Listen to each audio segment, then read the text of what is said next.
Hello guys, welcome back to my channel.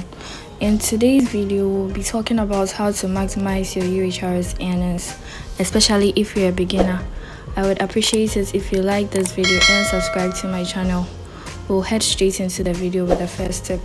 Tip number 1, qualify for high paying hit-ups. Try your best to qualify for high paying hit-ups, especially when there's no work available, so that when work is uploaded, you can start working right away. This will save you the stress of having to complete training and qualification when there's actually hit-ups to work on. Training and qualification are time consuming, so it's best to do that beforehand. Also, I personally hardly work on hit-ups that pay less than 3 cents. If there are no high paying hit-ups to work on, I take a break. Tip number 2, do not leave what you are working on to go and qualify for another hit-up because it pays better. For example, we have this hit-up here, search for business by specific category. It pays 4 cents and it has 2k hits at the moment, and you've qualified, so you can start working on it. Then let's say this hit-up shows up. It pays 7 cents, or this it also pays 7 cents, but then it's, let's say, 5k hits, but you would have to train and qualify first. I'll advise you keep working on this till it runs out. Then you can then think of trying to train and qualify for this, because if you're not lucky, by the time you're done training and qualifying for this, the hit-ups here would be finished, because there's a high competition on UHRS, and if you're double unlucky, the hits here would also be depleted. I'll advise that if you're working on a hit-up that pays decently, you keep working on it till it's depleted. Then you can come and train and qualify for this later, or after this is depleted and there's still a couple of hits left, you can come and work on it. But then if you're working on, let's say, 4 cents hit-ups, a hit-up that pays 4 cents, and this hit-up shows up and you've already qualified and you can start working, then it's okay to leave this and come and work on this because it pays better than this. Tip number 3, master in a few hit-ups. There are a couple of hit-ups that are almost always present on the marketplace. I'll advise you master in those hit-ups by thoroughly studying and understanding the guidelines to the best of your abilities. It's also advisable to master in some hit-ups that aren't always available. If you know you are good in certain hit-ups, study it thoroughly so that you can give it your all when it does become available. This will help you maintain a good spam score and prevent you from getting disabled. Remember, only pick the hit-ups that you are good in, master in them, and work on those hit-ups. Don't be jumping from one hit-up to the other just because it pays better or because you are in a rush to make money. This is called spamming, and you stand a chance of getting banned. Tip number 4, take your time. Take your time when working. Don't rush. There's a specific amount of time you're supposed to spend on a hit-up. Try your best to work within that time range, else you receive a speed ban. For example, with this hit-up, you would have to spend 45 seconds on a single hit. Same applies here. And in this hit-up, you would have to spend 10 seconds per hit.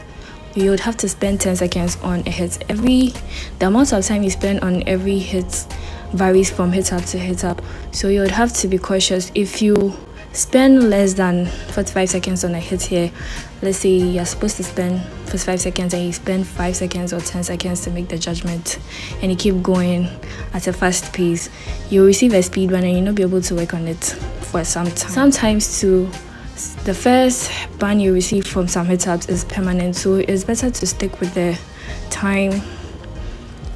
It's better to stay within the time range per hit. So every hit-up varies. Like this, you would have to spend 1 minute 45 seconds per page. But then if you realize that you are spending too much time on a hit-up and it's not going to help you maximize your earning, then I'd advise you stop working on it and look for a better one. Tip number 5, always keep your guidelines and report page opened in different tabs. Do this so you can refer to the guidelines when you don't understand something, as well as check your spam score respectively. So if you decide to work on a hit-up, you would have to download the guidelines and study it thoroughly, and I'd advise that you'd open it in a different tab so that when you're working and you don't understand something, you just refer to the guidelines so you keep going. And you should also open your reports page in a different tab so you can keep track of your spam score so you know when to stop and when to stop, and also if you need to continue. Tip number 6, keep refreshing your report page. Refresh your report page every 3 to 5 minutes so you can keep track of your spam score. Most but not all hit apps will issue a temporary ban if your spam score drops below 80%. As I said, most hit apps, but not all. Some hit apps are quite lenient and would tolerate a lower spam score, sometimes 70% and sometimes 60%. Tip number 7, stop working on a hit app if your spam score drops. When your spam score drops below the required threshold, stop working on that particular hit app to avoid receiving a temporal or permanent ban. Tip number 8, hide hit apps you've been banned on. If you get a temporal ban on a hit app, I advise you hide it. Hiding such hit apps will prevent you from mistakenly working on them, which could lead to a permanent ban. So if you receive a temporal ban, that hit app would be moved here to the blocked section. Then you can go to the blocked section and move the hit app to your hidden hit app list. So you would find the hidden hit apps.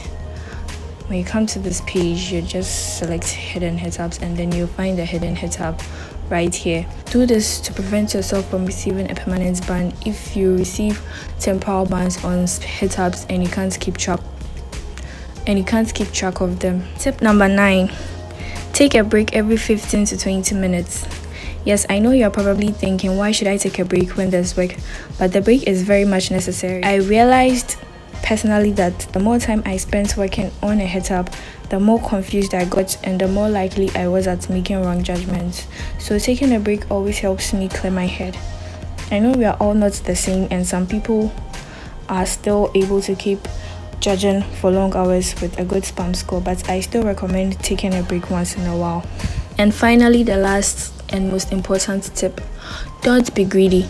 Someone is paying you to work for them, so try your best to provide them with the best quality of work. Don't work on hit apps you know you have no knowledge on simply because you want to earn a lot of money. Greediness and poor quality work will eventually get you kicked out of UHRS. Also, providing poor quality work will lead to the reduction of the pay per hit of various hit apps because you are literally cheating the contractors, and this will end up affecting us all negatively since the reduction in pay per hit cuts across. There's also one piece of advice I would like to give to you if you work on UHRS or if you decide to work on UHRS. There are numerous UHRS channels on Telegram, and most of these channels have people in there who promise to give you qualification answers to various setups in exchange for money. I just want to let you know that they are all scams, and if you encounter such individuals, you should report them to Telegram.